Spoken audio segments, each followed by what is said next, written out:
السلام عليكم ورحمة الله وبركاته. أهلا بكم حبايبي المتابعين الكرام، دمتم ودامت أيامكم بكل الخير والحب والسعادة.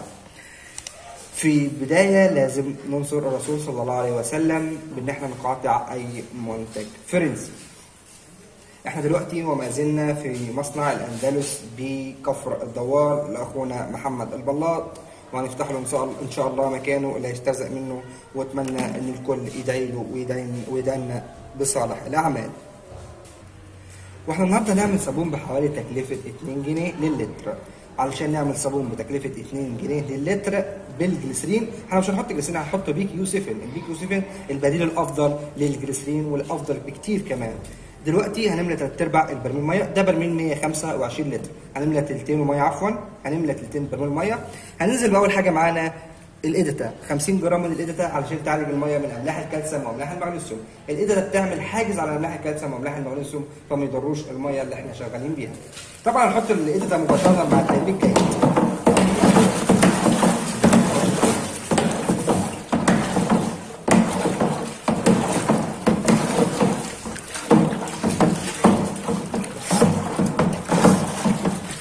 وبعد ما حطينا الإيديتا دلوقتي هنحط بالظبط 300 جرام من الطريق، وطبعا الطرز هيرفع لنا من لزوجة المنتج.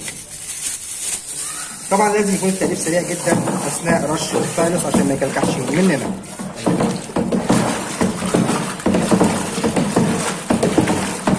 والافضل ان احنا نرش الستايلس، ما نكبوش كده، نرش كده رش.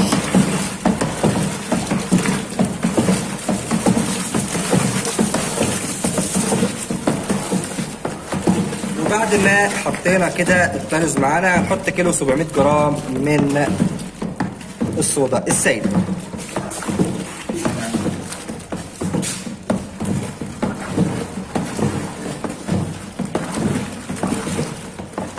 واهم حاجه نحط الصودا كلها ونشطف الجردل مطرح الصودا.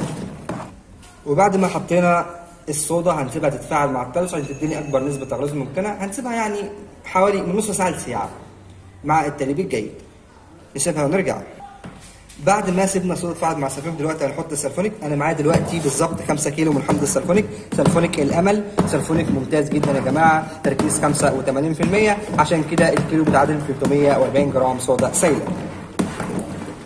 شايفين الشفافيه روعه، شفافيه ممتازه جدا، سلفونيك يستحق الجوده. لازم نفضي كميه السلفونيك كلها يا جماعه ونشطف الجردل كويس.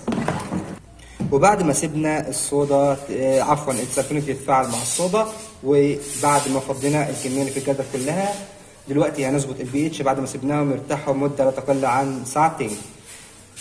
يلا بينا نظبط التعادل.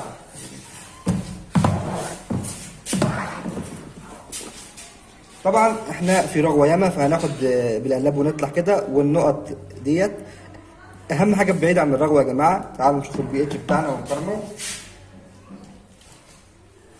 هو خلاص يا جماعه، هو بي اتش 7، لازم نقارنه بالورقه كويس جدا. هو خلاص كده بي اتش 7، لازم نقارنه بالورقه. سيبكم من التصوير، قارنوه بالدفتر بتاع البي اتش، لازم يكون على 7 عشان يكون امن للبشره.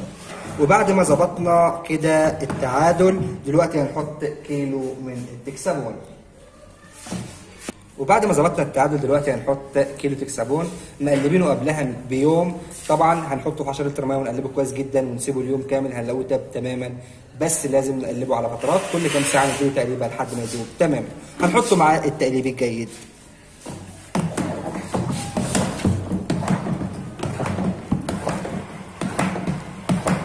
التكسابون ديت تمام، مفيش اي حاجه فاضله، حاجات بسيطه جدا لا تذكر، احنا هننزلها حاجه بسيطه، مش حوالي 5 جرام، مش هيفرقوا.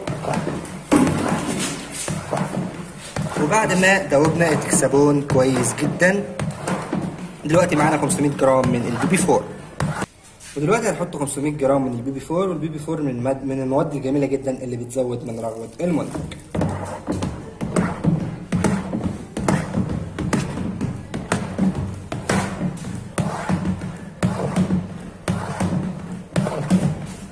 وبعد ما قلبنا البي بي 4 دلوقتي هنحط الملح بتاعنا كيلو ونص.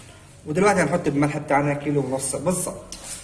يلا نحط واحده واحده.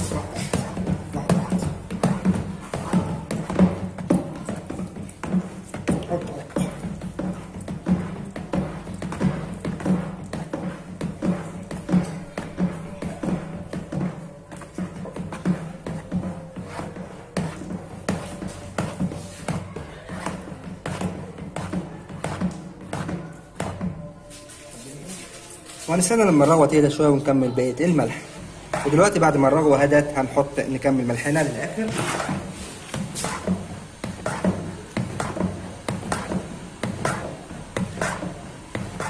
بس واحده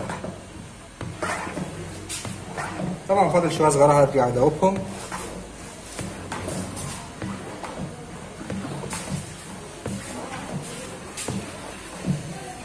وافضيهم بقلب بسرعه.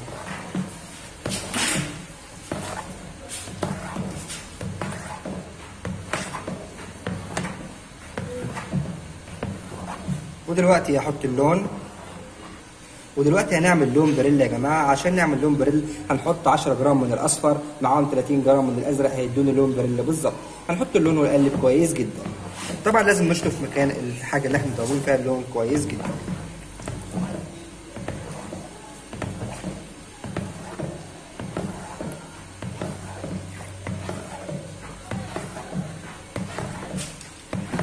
بعد ما حطينا اللون بتاعنا دلوقتي هنحط بالظبط 200 جرام من الفورمالين، ودي الماده الحافظه اللي هتحفظ المنتج.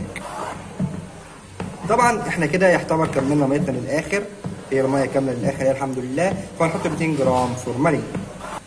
ودلوقتي هنحط الفورمالين بتاعنا بالظبط معانا 200 جرام. هو مزرق شويه عن خاطر مطرح اللون فعادي جدا، هو الفورمالين بلون الميه بالظبط. هنحط ال 200 جرام ونقلبهم كويس جدا. بعد كده هحط بالظبط في الاخر بعد الفورمالين بيوم هحط 150 جرام ريحه. ثواني. وانا هنا عفوا هحط 100 جرام ريحه بريل الاصلي، ريحه في اسبانيه يا جماعه، لدى الامل منظفات باسعار ممتازه جدا. هنحط ال 100 جرام من ريحه البريل الاصلي معاها 250 جرام من البي كيو 7. مفيش بي كيو 7 هنحط بداله جليسرين، والجليسرين والبي كيو 7 الاثنين مواد مرطبه بترطب البشره. يبقى كده عملنا 125 لتر بطريقه سهله جدا وبجوده ممتازه جدا. وكنا النهارده من افتتاح مصنع الاندلس لاخونا محمد البلاط بكفر الدوار. يلا ما تنسوناش من الدعوه حلوه للقلب. احنا استاذ محمد البلاط، ويلا السلام عليكم.